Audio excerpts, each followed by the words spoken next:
Okay, in the earlier video, I talked about finding a maximum or a minimum, and it meant the y value. That was the highest or the lowest ever represented on the function. Those types of maximums and minimums are called absolute maximums or absolute minimums. I didn't give them that name last time, but now that's what you're going to hear more often when that is meant.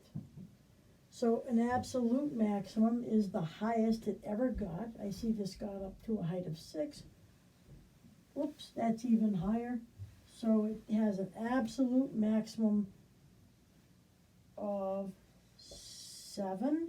And if they ask also where does it occur, it occurs at x equals 9. So this is the x that produces it, but this is the absolute maximum itself. If I ask for the absolute minimum, it's the lowest height ever achieved, and I can see though there's several low points, this is the lowest of all. So its absolute minimum would be -3, again report the height, and if they ask you where does that happen, you'd say when x equals -1. Notice here I said at x equals 9, and here I said when x equals -1. That's referring back to the function language that we used last year. So anytime we mention at some value or when x is something, that's always a sideways position. The maximum or minimum itself is always the height.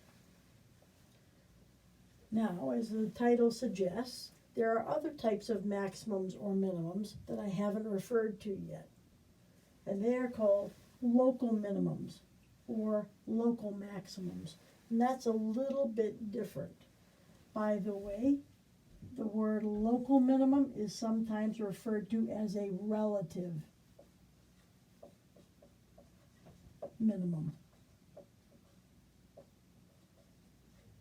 And likewise, this could be called a relative maximum.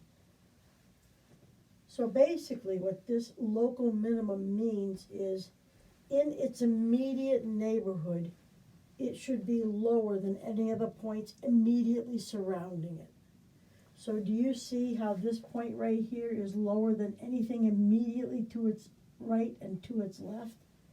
We would call that value, the height again is 1, so it has a local minimum of 1. If they ask where it happens, at x equals -8. And then this is a peak, and then this is a valley. It has a local maximum of, local minimum of -3 at x equals -1. Again, this is the local minimum. Notice that this was a local minimum and it also was an absolute minimum. Okay, so a particular height can be both a local and a absolute minimum or maximum. I see another place where it goes up and then it comes down again, and this looks lower than anything immediately to its left and right. So it looks like it has a third minimum. That one, how high is it? It's 3 units high. And it occurs at x equals 4. Okay, so there were 3 local minimums or 3 relative minimums. The local maximums are the highest point on each individual hill. So see how that's higher than anything to its immediate left and right? So he's kind of king of his own hill. So we'd say there's a local maximum of, and how high is that? That's 4 units high. And when does that occur? When x equals -5. And then you have another, so it goes down again, it comes back up, and this is the high point on that particular hill. So it has another local max a lot of times instead of saying of 4 when x equals -5 and then listing it again, they might say of 4 when x equals -5 or when x equals 2, because it happens twice and it happens to be at different locations. And then another local max you might think would be this place or this place. In actuality, a local max or a local min is only when it is the high point on a hill. So if he can't look to his left and right and see points that are lower than he is, then he's not a local maximum. This guy, he's 7 units high.